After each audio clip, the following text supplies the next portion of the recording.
It's May 28th. This Cherokee Purple has a tomato or two down at the very bottom. It's not looking too bad, it's kind of short. Right next to it is the 1884 Old Timey. It's got a couple of tomatoes down at the bottom. It's really growing a lot. The Big Zacks just got one bloom.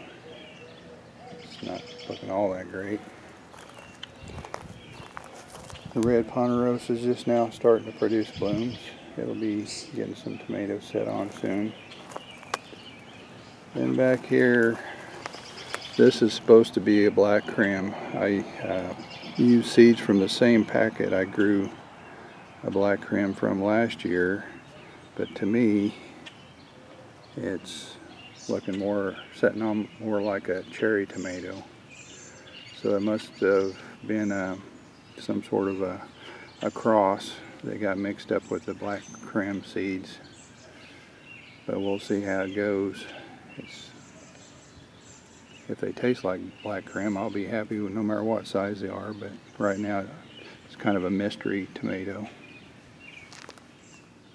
Then our 4th of July tomato already has tomatoes on it, and my guess is it'll probably have ripe ones before the 4th of July. We'll see, but it's doing okay, I guess.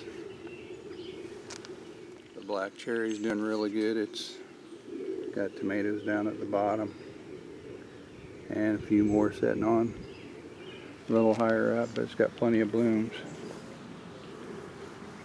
Right next to it is the Japanese black Truffle. It's got one little tomato. I don't think you can probably see it, but it's got one tomato and some blooms. It'll be setting on good soon.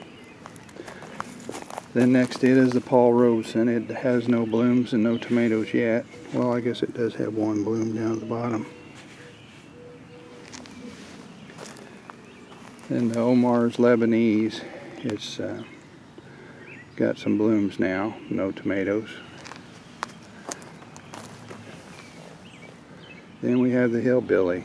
It's producing blooms and no tomatoes yet. The Sweet Seedless is looking alright, but it really hasn't produced any blooms or tomatoes yet. Next to it is the Indigo Rose. It's now starting to produce some blooms. Then the Boxcar Willies next to it. It's kind of lagging behind. Then we have the Garden Peach. It's just now starting to produce some blooms. And then on the very end we have the Pink Oxheart, and it's just now starting to produce blooms.